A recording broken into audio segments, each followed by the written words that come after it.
This is WWE superstar Drew McIntyre, and you're listening to the WWE Podcast. The champ is the one that everybody wants, me. Becky Lynch is going to WrestleMania. Claymore! Austin 316 says I just whipped your ass. This is my iron. You're gonna acknowledge me. What is up, everybody? It is time for the SmackDown review right here on the WWE Podcast. As always, I'm your host, Michael Ritter. You can find me on Twitter at Michael5Ritter and on Instagram at MichaelRitter5, also the host of the Football Function. Well, let's talk about this SmackDown, huh? The SmackDown aired on August 20th, I believe it was. Yeah, August 20th, 2021, from Phoenix, Arizona. And, let's be honest. This SmackDown did not stand a chance from the jump. The SmackDown itself wasn't that great. It was just, for a go-home show, it didn't really feel special at all. But in terms of the actual night, let's talk about it. CM Punk returned, and man, I watched it. Me and my roommate, we both did, and I'm going to just be up front right here. I was not a CM Punk guy. I'm still not. I can't just become one because of a segment. I did not watch wrestling whenever he was at the height of his career. I wasn't involved in the product or anything like that. So I missed the era where most of you got your emotional attachment to his character and just him as a person. So we don't share that connection. That's not a bad thing. I'm not saying I'm wrong or right. It's not a good thing or a bad thing. It's just, it is what it is.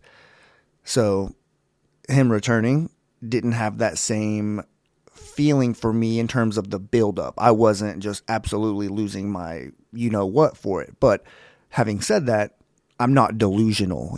I know how big of a moment it was. I'm not deaf. I can hear the crowd, or at least, before the pandemic era, the crowd's been chanting CM Punk's name for a very, very long time.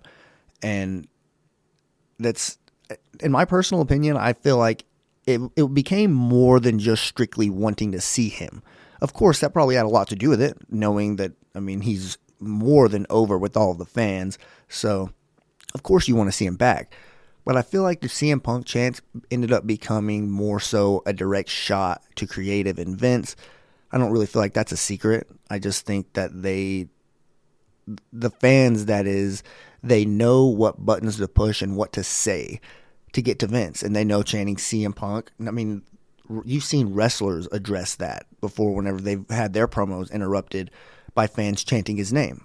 So, having said all of that, just in terms of my experience with CM Punk, I put out a tweet the other day talking about Roman Reigns. When Roman Reigns said CM Punk wasn't as good as John Cena, or he didn't move the needle like The Rock. I agree with Roman, and that's not necessarily a shot at CM Punk, because, who in this world was more over than John Cena? For as long.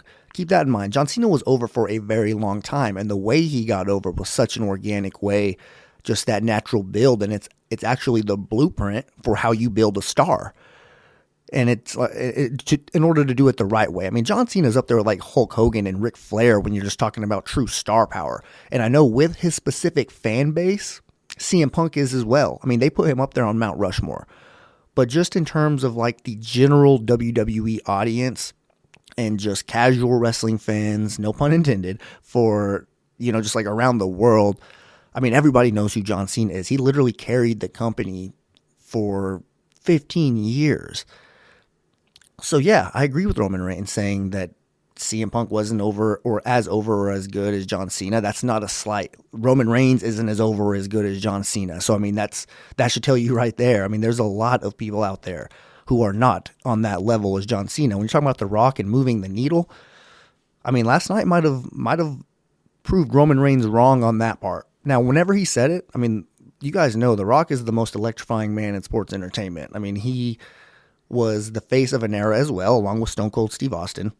He had a show named after him, I'm pretty sure, was SmackDown. I know that there's definitely a connection there. I know that The Rock has said that himself. So, I guess it's just to each his own, maybe. I'm not like I said, I mean, I'm not delusional. I know what I saw and I know what I heard last night on AEW Rampage. They blew the roof off. I mean, I'm glad. Shout out to Ashley Mans for showing up. I'm glad that she was able to get her money's worth, to say the least. I mean, because I've been on a trip in the past where, you know, I the first time I ever flew, I flew to Boston. I live in Texas, right? So I flew from where I live, Amarillo, Texas, to Houston, which was an hour flight, and then from Houston to Boston, which was 4 hours. So, and the Falcons got absolutely dog walked because I went there for a Falcons game. So, and obviously whenever things like that happen, and just a little side note, that was actually on my birthday. So that was an absolutely terrible day. And I mean, it was my first time flying, definitely put a bad taste in your mouth, you know, in that whole experience. So I know what it's like to have a disappointing trip, is what I'm trying to say, and to not get your money's worth. So I'm definitely glad that he showed up. I'm glad that she had a great time, and immediately, bam, right when the show started, you didn't have to wait very long at all. And just hearing the crowd whenever when they just were chanting his name before the show, I'm very glad that he came out first. I feel like they knew. They weren't, because whoever would have come out if it wasn't Punk at the very beginning of the show, they might not have gotten a very warm welcome. But the fact that it was Punk, and it was just that one of those moments that you're never going to forget. You really won't. I mean, this is such a huge moment, and it's hard to really compare it to anything else. Like, I've seen people, you know, put memes on the internet where they're linking it to like Edge's return, John Cena's return, and the Hardy Boys, you know, a lot of other big returns here in recent memory, but they're just so different. Like Edge's return, you thought that because, I mean, you knew how badly he wanted to get back in the ring. He didn't leave on his own terms, and we didn't think we'd ever see him again. And he was just completely shooting down the rumor. So hearing his music hit was, I mean, that's in a conversation of itself. CM Punk is completely different because he was gone for so long, and the fans were just desperately wanting him to get back, and he wouldn't come back but because of his choice. And we all know why. I mean, he hates WWE, and that's, I mean, it makes sense. But I mean, I personally thought that there was maybe a small chance, just a small chance, that he might have made a return to WWE only whenever he was making weekly appearances on WWE Backstage. And I don't feel like you can call me crazy for thinking that, just because, I mean, he's literally on a show that is under the WWE umbrella. I mean, it literally has WWE in the name. He's working with people who at the time were signed to WWE and were literally WWE employees. So I feel like you weren't crazy for feeling like, hey, there's a chance that maybe, you know, this is what can kind of start to mend that, or at least get the foot in the door to have an in-ring return in WWE. And I would have been excited for that, despite not being, you know, a CM Punk guy and not being one of his diehard fans. You know, I know the importance that he is to wrestling, so I would have been all for that. And I do believe I seen on Twitter last night that he said that Renee Young is the one who actually like convinced him to be on WWE Backstage, and that is what ultimately gave him the itch, or at least it's what started it. I mean, and I'm sure that, because that was a while back that he was on that show, so I'm sure that a lot has happened between then and now on the AEW side, where he's had conversations with people who are very high up, and they're the ones who actually got him to come back to wrestling, you know. And just from a WWE standpoint, I think that this is exactly what they needed. I mean, you like, just, I guess, just as an example, like for football players out there, you know, I'm sure that some of you have played any type of really physical sport or some type of sport where it's competitive. Like for me, or like in my example, back whenever I played football, you'd be really, really nervous before the game. And then as soon as you get hit, or as soon as you get put on the ground, you know, all that stuff kind of goes away. And, oh, well, all we're doing is playing football. Like, let's play. So I feel like WWE last night took a smack right in the mouth. I mean, they took a shot. What happened last night kind of just, it not only showed what AEW's potential is and what we might be able to expect from them going forward, but it also really shined a light on WWE and what they aren't doing, because CM Punk's his promo, in that opening segment, there was absolutely nothing, and I hate to say this word, but there was absolutely nothing fake about that.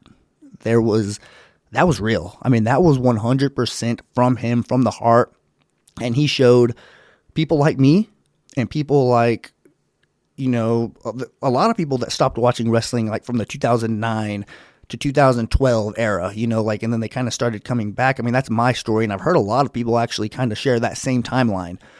But it showed people like us what we missed and who Punk is. So I am the type of person that I'm not going to like I'm not stubborn. I'm not going to like die on the hill of like, yeah, I agreed with Roman Reigns, so I'm just going to be against CM Punk for his entire return. Like, no, I want this to work out. I want this to be a thing that we look back on and think that was the night that wrestling got a shot in the arm and it changed for the better for both companies. Because, yeah, the return happened. That was the most awaited thing.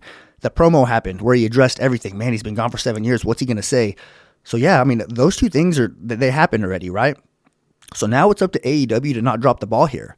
What are they going to do going forward? I mean, and I've said multiple times, I don't watch AEW, but it's not because it's like I'm team WWE or against AEW. I just simply do not have the time during the week.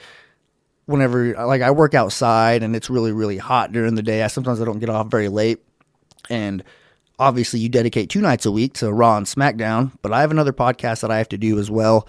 And that kind of just ties in, or it kind of ties me up during the week. But I mean, I feel like they keep making these signings and they keep on making it harder and harder for people not to watch or not at least tune in, because I have DirecTV. I record AEW every week. It's one of the things that, I mean, I record NXT as well. It's in my recordings, and some weeks I have the time to check it out and some weeks I don't. Most of the time I don't. And if I do have the time, or at least back in, this past year, I would normally choose NXT and watch that instead of AEW.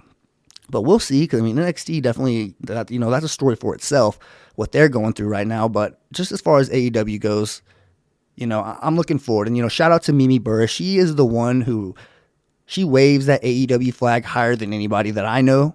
And Ashley Mann, she's kind of, she's right there with her. I know that they both are, they're wrestling fans and they want to see it be as good as we do, So I don't feel like this is really like AEW versus WWE. And I know it kind of feels like that. And for some people, it definitely is. But as far as me, I think that this is what both companies needed. I mean, it really is. Because just in my personal opinion, I don't feel like before this signing, I don't really think AEW stood a chance to make it like a real competition. They do now. I really feel like that. I feel like that. Like, I mean, obviously, whenever I say like, "Ooh, WWE's in trouble" or anybody like that, nobody's going to go out of business. When we say in trouble, we're talking about like from a ratings perspective. From that standpoint, somebody's about to lose a lot of their viewers, and that's really not even the case because the shows aren't on the same night. But loyalty is what you can lose. Like right now, people are on Team WWE and people are on Team AEW. And you don't think that some of the people who are Team WWE who really, really like CM Punk aren't going to maybe focus a little bit more of their attention on that product? Because you don't have to watch anything, I mean, if you don't like one of the shows, it's not like, well, I got to go watch SmackDown or I got to go watch Raw. Like, no, don't watch it. Like, that's what this podcast is for. We'll catch you up on the stuff you don't want to watch. But now, it just makes it more appointment TV, I guess. And maybe I'm going to start checking it out a little bit more. I know I've said that before. But, I mean, guys like Sting. Sting is literally my favorite wrestler of all time. I mean, from the WCW back in the days. And that's another thing. Like, you guys know, I'm a WCW guy. Or at least that's kind of where I started. So, AEW being on TNT, kind of having that similarities. It seems like I almost should be an AEW guy. But, I mean, I love WWE. And I don't want to see anything like this, like, I don't know, maybe like make WWE lose a bunch of their fans. I don't know, but it's still so early. The return just happened last night, and that's the main reason why I didn't record last night. I was like, I got to let this marinate. I got to let this sit for a little bit because, like I said, SmackDown did not stand a chance last night. But I guess with that lengthy open, we can go ahead and get into the SmackDown review. And like I said, I mean, I really wasn't too impressed with the SmackDown last night, just in terms of it being a go-home show. It's not like it was a stinker, but, I mean, because there were some segments that were entertaining. But everybody just, their focus was like, just kind of like looking at their watch, what time's Rampage starts, SmackDown almost over here. Let's see what they got to say. But let's see. There were some big ticket items, I guess, that happened. Roman Reigns and John Cena had another face-off. Edge kind of showed a little bit of a different side of himself that we haven't seen in a very long time. We'll definitely get to that. Jey Uso defeated Rey Mysterio. So there's one match there, another match. Of course, we end up getting a roll-up finish. And Bianca Belair has 2 matches. So we're going to go ahead and cover all of this stuff. We'll start with the John Cena and Roman Reigns face-to-face. I feel like it was a little bit disappointing compared to the weeks before. And it being the last segment and knowing how close it was to Rampage, me personally, I even felt different. I felt like, man, hurry up, kind of get this over. I want to see what the hell happens here. And I'm a SmackDown guy. I cover the SmackDown review, and I wave the SmackDown flag harder and higher than anybody. So I definitely am a fan of this brand, but I even wanted to see kind of what happened on the other one, and I was kind of hoping that this one would hurry up, but I recorded. So I paused that last segment because I didn't want to watch the end of it and not pay really that much attention, because my mind was somewhere else. So I paused it, went over to Rampage, then went back and I finished SmackDown, and that's kind of where I seen the ending. And what happened here, because in terms of what they said, they really didn't say anything different from weeks past, other than Paul Heyman really saying that nobody has beaten specifically this Roman Reigns. And that is true. We've all said that. Roman Reigns as a heel, and since he came back nearly a year ago exactly, I guess today, since SummerSlam's tonight, it is a year exactly that Roman Reigns returned. No one has been able to get the better of him for an actual match. Now, we've seen segments where Roman Reigns, Edge got the better of him multiple times, putting that bar in his mouth and things like that. So there are times where Roman Reigns is left lying in the ring, but it's never in a match. And that's basically what Paul Heyman was trying to say. And John Cena basically just doubles down on the 1, 2, 3 stuff, continues to say that Roman Reigns is going to beat the hell out of him, but this Sunday in Las Vegas, he is going to break Ric Flair's record and get 17 championships. And that's where Roman Reigns says that he is either going to leave Allegiant Stadium as the Universal Champion, or he's going to leave Allegiant Stadium no longer a member of the WWE. So he does add a new stipulation there, and he's putting his WWE career on the line, or maybe just his current job. I don't really know. What this tells me is that if you didn't already know Roman Reigns is 100% going to win, this should tell you that he's 100% going to win. Now, Amanda Jinn did point something out, given that the Delta variant is starting to, kind of pick up a little bit, and it's actually the numbers are starting to rise. So there's a possibility that Roman Reigns is considering taking more time off. But I feel like with what happened on Rampage and CM Punk being back, you cannot have somebody like Roman Reigns on the bench. Now, if he wants to take time off for health reasons, then that's obviously more important, more power to him. Obviously, he should do that. But if that's something that's not being discussed, you need Roman Reigns as a Universal Champion, and you need this character to actually take off to have WWE be at its best. So I feel like this just confirmed that he put his career on the line pretty much, that Roman Reigns is going to win, he's going to retain, and leave Las Vegas. They were in Phoenix last night at SmackDown. So he's going to leave Las Vegas as the Universal Champion. Now, how that match is going to end, I'm not really sure. I am going to make my quick predictions at the end of the show, so I guess I'll talk about it whenever I get there. But moving on here to another thing that happened, which is Edge. Now, Edge came out. He wasn't on the show last week. Seth Rollins played that video package where he said that everything you've done, I've done better. I've already made a reference how he used the same line against Finn Balor, except this time it was flipped. Edge did everything first, and Seth did it after him, except he thinks that he did it better. And Edge comes out and he says, man, you're pushing me to a point that I don't want to go to because it's so hard for me to come out of. And he's talking about, he brings up 2014 as well, and how he had his foot on his neck, and how Edge was fearful for, his life in that moment because he didn't know what Seth was going to do, and he was worried about his daughters and his wife, and basically just, his whole family and things like that. So, and not being able to retaliate, that was the big thing. And he feels like Seth Rollins was threatening all those things that he loved during that time. fast forward to 2021, Seth Rollins is threatening those same things again with Edge. And this time, Edge can retaliate. So that's an important thing, and I think that he's bringing out a side of Edge that we all want to see, that we really haven't seen in a very long time. And speaking of a version of Edge we haven't seen in a very long time, and for some of us haven't seen at all, is it the Brood? I believe it is, because Seth Rollins comes out a little bit later in the night, and he starts to cut a promo on Edge, and Edge pops up on the Jumbotron. Some music starts to play, which apparently is Edge's old theme song from whenever he was in the Brood. And then Seth Rollins is wearing a white suit, right? And he's standing in the middle of the ring. And then the lights turn red, like similar to The Fiend in a Fiend match, which I know reminded a lot of people of The Fiend.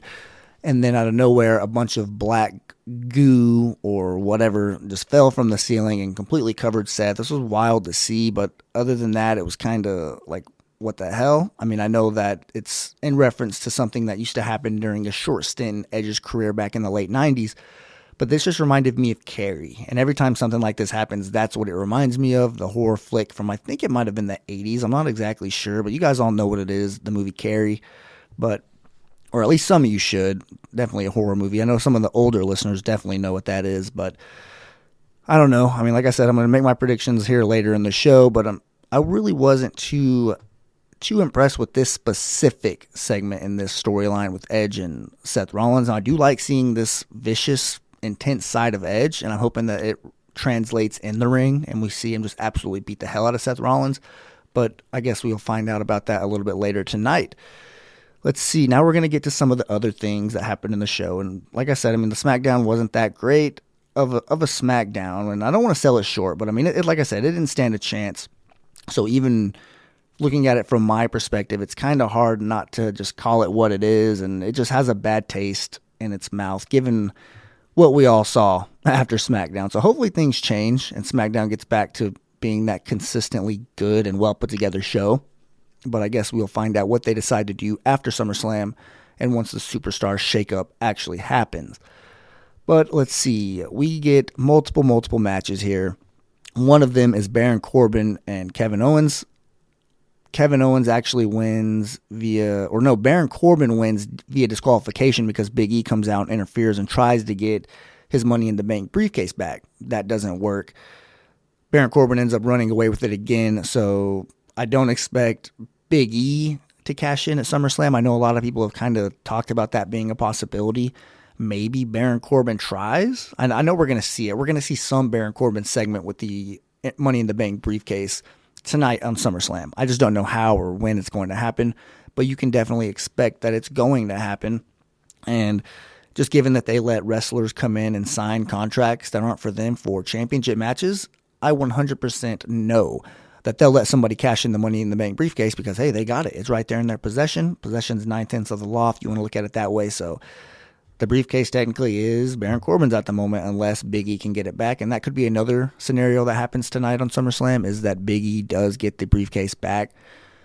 Maybe he will, maybe he won't. That's another reason to tune into SummerSlam to find out. And one thing about SummerSlam, I will say, this is a decent card. I mean, just when you look at it from top to bottom, there's 1, 2, 3, 4, 5, 6, 7, 8, 9, 10 matches. So definitely expect a couple maybe on the pre-show, but it's a pretty loaded card. And look at some of the names that's on it. I know it's a little bit spear heavy in finishing moves, but still a good card nonetheless. Another match here, Jey Uso defeats Rey Mysterio via pinfall. And this one happened, Dominic Mysterio interfered a little bit, and they even had a little bit of a promo before the match. A little interaction where Dominic, you can obviously see the cracks. Dominic's kind of got a little bit of an arrogant vibe to him because they won last week as a team, but Dominic said, I won, and then he corrected himself and then said, we won. That's the first thing I noticed. And then looking at the match, he tries to interfere again by putting his legs on Rey's back behind the referee's back and securing them to get the pinfall. We saw the Usos do it to the Mysterios, and then the Mysterios return the favor by doing it to them a week later. And Dominic tried to do it again this time, except he gets caught, and the referee Charles Robinson tries to send him backstage. But before he does go backstage, him and his father end up, because they start to have, like a little verbal altercation about the whole interference thing, and they're disagreeing. So they're kind of having a little bit of an argument out there outside the ring, and then the Usos come and attack them. But keep in mind, Jimmy Uso, who wasn't in the match, he's the one who attacked Dominic. And Jay, who was in the match, he's the one who attacked Ray. So there was no disqualification or anything like that happened. All this did was cause the momentum to switch. And that's where the Usos, Jay Uso to be specific, picked up the win. And I expect them to do the same thing at SummerSlam, hopefully with a more juicy finish, though. Maybe we do see the split up from Dominic. I mean, given that it is SummerSlam, you guys I've seen multiple people mention this about 2005 Dominic Mysterio and the custody ladder match with Eddie Guerrero and Ray. Maybe Dominic will reference that a little bit. I mean, it is SummerSlam. What is it, 16 years later? So, man, it's crazy to say 16 years later. But let's see. Otis defeated Montez Ford with a Vader bomb. I don't know why I was about to say Raider bomb, but yeah, Vader bomb. I don't know if they're going to continue to call it that and not give it its own name. I'm cool with it if they do call it that. I mean, kind of just a little bit of a tribute to Vader, who was around in the 90s. But Otis, he's looking very, very strong. Nobody's really able to knock him down or, put him on his back. He's a tough guy to get some offense in on a match, and I really like that. I expect Otis to immediately after SummerSlam get jolted or bolted, however you want to say it, into the Intercontinental Championship picture and be that heel who is going for that championship. And if that doesn't happen, then I expect the Alpha Academy to be more featured in the tag team picture for the tag team championships. But yeah, Otis beats Montez Ford with a Vader bomb. Shotzi Blackheart and Tegan Nox, they have a match against the tag team champions, Tamina and Natalya. Shotzi ended up winning this match with a roll-up, and I was kind of disappointed because I'm waiting for the show that doesn't have a single roll-up. As soon as there's a show that doesn't have a single roll-up, I'm going to call it out, and I'm going to maybe have a little bit of a round of applause here on the show. So the first SmackDown that doesn't have a roll-up, I'm going to definitely mention that. But I don't know if we're going to get that anytime soon because we just get these roll-ups week after week and sometimes multiple on the same show. I mean, we do get another one a little bit later, but it really wasn't in an actual match. It was whenever John Cena tried to roll up Roman Reigns after Roman Reigns said that if he loses, he's going to leave WWE. Before the night was over, John Cena rolled him up and kind of did a 3 count. I feel like the way it was executed wasn't that great. The count was a little bit off. I mean, I don't feel like it was that great of an idea in the first place, but it probably sounded a lot better than what it looked like. So that was just kind of ugly to see. And for that to be the lasting image of WWE before the CM Punk return just was not good for WWE. But moving on here to another match, Rick Boogs and Shinsuke Nakamura versus Apollo Crews and Commander Aziz. And it says here that Boogs pinned Crews with a pump handle slam. And I didn't realize that this was Rick Boogs' debut. I thought that he had maybe wrestled a little bit in NXT or something like that, but this was apparently his debut. And I was impressed. I really liked what I saw from Rick Boogs, so hopefully we can maybe get a little bit more of him. I don't need to see him and Shinsuke in a tag team, but I mean, I feel like they have a little bit of a good thing going on there, so you can just kind of leave them together and let Rick Boogs just be that right-hand man, no pun intended, for Shinsuke Nakamura, or just be the guy who helps him defend that championship. Although it's tough for baby faces to do that, but Shinsuke Nakamura and Rick Boogs have kind of been getting away with that for a little bit now. So Shinsuke Nakamura and Rick Boogs, arrow pointing up. Apollo Crews and Commander Aziz, arrow pointing down. We'll see what happens. Like I said, maybe Apollo Crews is one of the guys who gets sent over to Monday Night Raw, and hopefully Aziz can go with him. I feel like Aziz just fits on Monday Night Raw. I don't know if it's just because of his Raw Underground background, but I just think that Commander Aziz looks like a Raw guy, and maybe that's exactly what Apollo Crews needs. So we'll see what happens after SummerSlam and maybe one more pay-per-view, because I know that the draft isn't until October. So either way, Apollo Crews and Commander Aziz are probably a pair that I could easily see getting shipped over to the Red brand. And now we get a little bit of action here. We get Bianca Belair versus Zelina Vega. And Bianca Belair wins this one.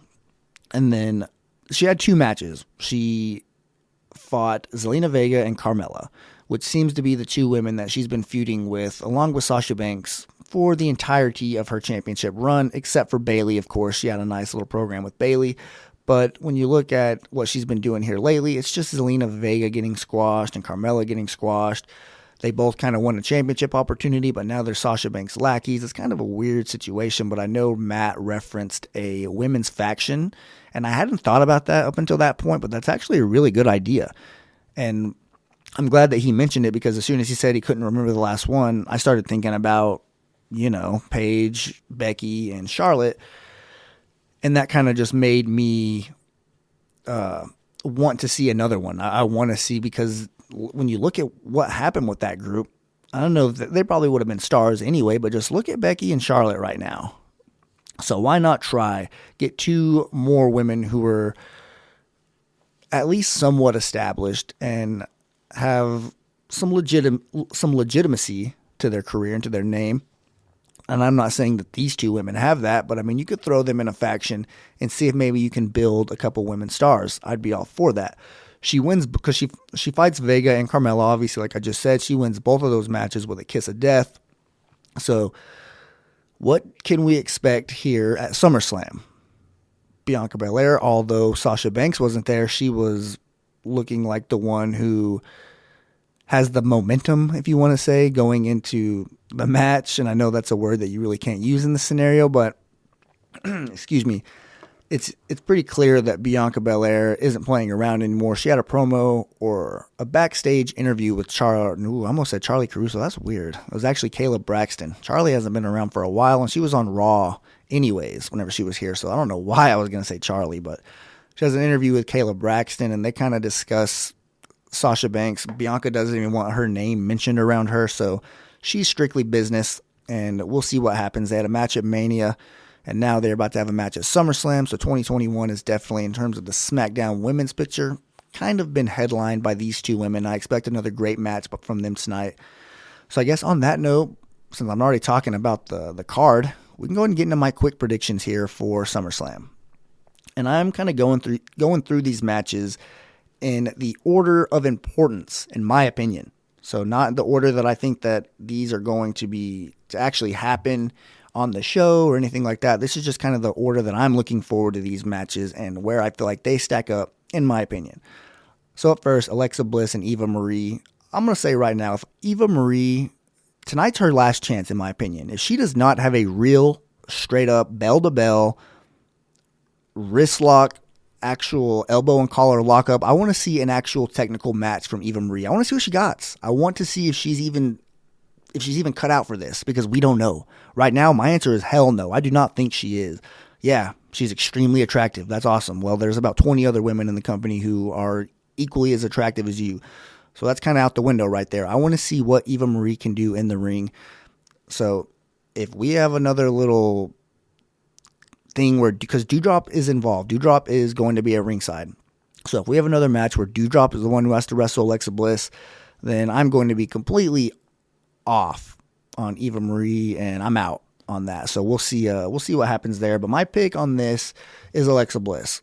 Eva Marie, whether it's her or Doudrop, I think that Bliss is it's been a while since she's actually looked dominant. We don't really know what to expect from her going forward. So I think a win would help her right now. At least try to catapult her a little bit into a good program going forward. Now let's see. Up next, we got Drew McIntyre and Jinder Mahal. Now keep in mind, Veer and Shanky, they're both banned from ringside. So I expect, and actually Drew McIntyre was on the Pat McAfee show this week, and he said that he wants to humiliate Jinder Mahal. He wants to embarrass him, and that's really all it's about for him. So I do expect there to be something like that happen.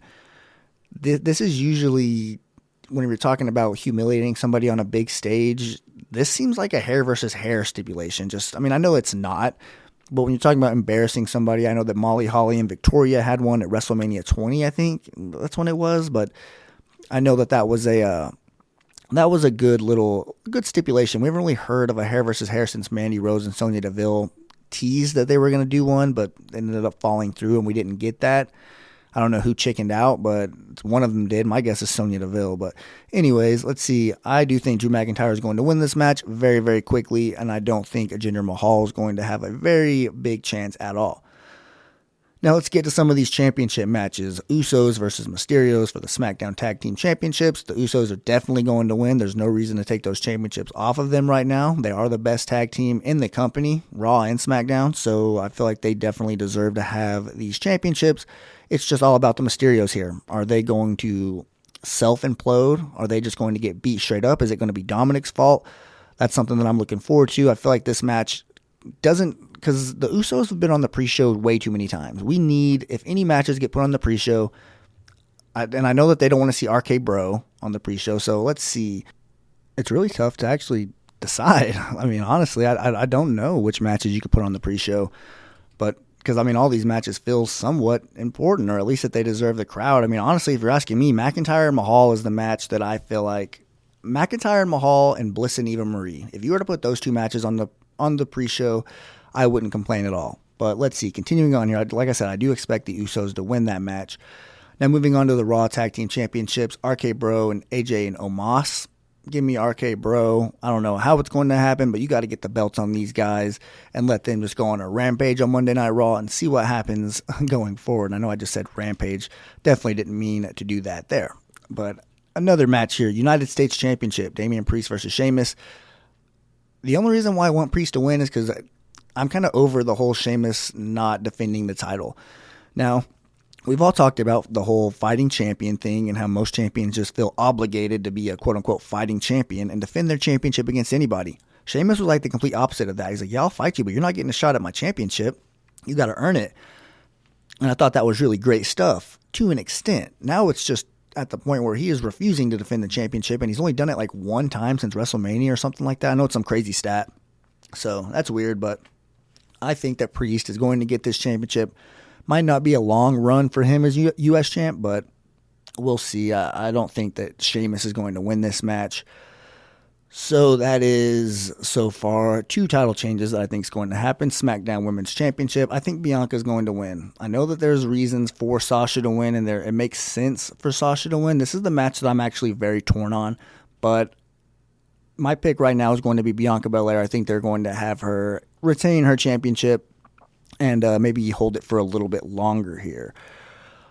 Raw Women's Championship, Charlotte versus Rhea versus Nikki ASH.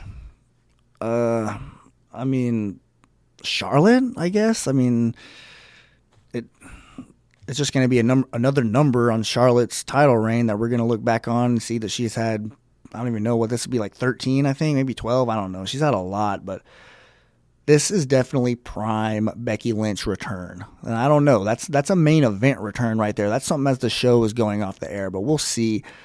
She could easily win this match, cut a promo, and then Becky Lynch comes out, and that pop that Becky's going to get, I don't know how it's going to compare, but man, it's tough to follow. Like, you're who WWE is counting on to get their reaction for, and man, I just feel sorry for Becky, but if anybody can get a huge pop, I think it's definitely going to be her. So I picked Charlotte to win the Raw Women's Championship match.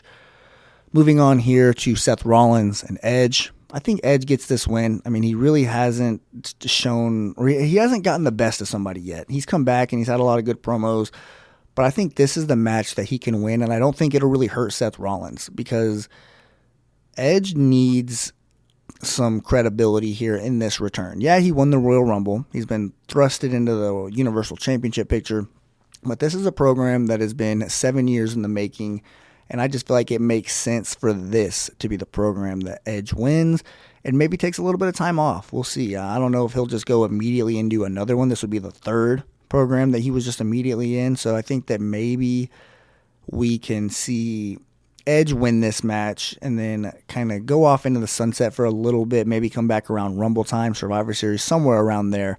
But either way, I think that Edge gets this win here tonight.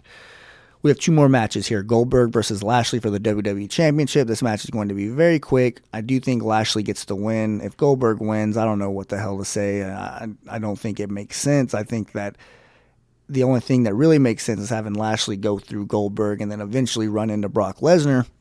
But I don't know when that match would take place, how it would happen. It's something that's kind of just always been speculation. Brock isn't under contract. I really never seen or saw any rumors about Brock Lesnar coming back. So everything that I've heard about him has really just been speculation. But either way, Lashley's going to go through Goldberg and get to whoever is next, so he will successfully retain tonight. Universal Championship, I already said Roman Reigns is going to win 100%. I don't even have a doubt in my mind about this one. And the reason that is just because, Roman Reigns put his career on the line pretty much, or at least his time in WWE. If I lose this match, I will leave WWE. So that's the stipulation that they're hoping is what gets all the viewers to be locked in and wait for that match and watch and just tune in to Peacock and watch SummerSlam. And I think that Roman Reigns is going to retain. He's going to be the Universal Champion and then move on to, I don't know, Finn Balor. We'll see. There's going to be somebody waiting for Roman Reigns after John Cena. But I don't know if we can count on The Rock happening just yet. I feel like hasn't it already been announced that The Rock's going to show up in November? I think that's what it is. He's going to have a November to Mania run. And I'm looking forward to that because I haven't seen The Rock actually have a run in a very long time. You guys already know I've talked about it on this show. I didn't watch whenever John Cena and The Rock had their back-to-back WrestleMania feuds that were like a year long or whatever. So The Rock's last run in WWE, I didn't get to witness it. So I'm looking forward to getting to witness one more good run from The Rock. And I feel like having it with a guy like Roman Reigns and how much sense that it makes just given their storyline or their history and their connection at Roman, or The Rock has tried to put over Roman whenever Roman was that babyface character and it just didn't work. So now I'm interested to see the area they go or the direction they go whenever they finally do pull the trigger on The Rock. And with all the speculation that happened with CM Punk coming back, now that there's a lot of speculation with The Rock, hopefully that it will also be true and we can get some of the most electrifying man in sports entertainment back on SmackDown. So I would definitely like that. But that is the SmackDown review. Like I said, didn't stand a chance from the jump. I kind of felt like that Will Smith meme where he's standing in the room at the very end of Fresh Prince of Bel-Air, and he's just standing in the room. There's no furniture there, and he's just like by himself, and he's just looking around. That's kind of how I felt. And I know Rampage happened after SmackDown, but just knowing that that this SmackDown was just going to get blown out of the water, I kind of just anticipated that, and that's the main reason why I just said, yeah, I'll record in the morning. I'll let Rampage have this night, and I don't really even want to take any of the shine away from that. Not that it would have anyway, but I don't want to. It just felt weird. Like, yeah, I'm going to go talk about SmackDown after just watching that. I needed a night to kind of, like I said, let it marinate a little bit. But anyways, I hope you guys all enjoyed the show. Hope you guys all enjoy SummerSlam. Definitely, you got a preview and prediction show that already dropped with Ashley Mann and Matt. So definitely check that out. Obviously, Matt, Mimi, and Zach. They covered Rampage that happened last night. I'm sure that's going to be interesting. I'm actually about to listen to that right now. So I do want to thank you guys for listening to the show once again. Hope you guys all have a great weekend. Walk passionately in the direction of your dreams. And I'll talk to you soon.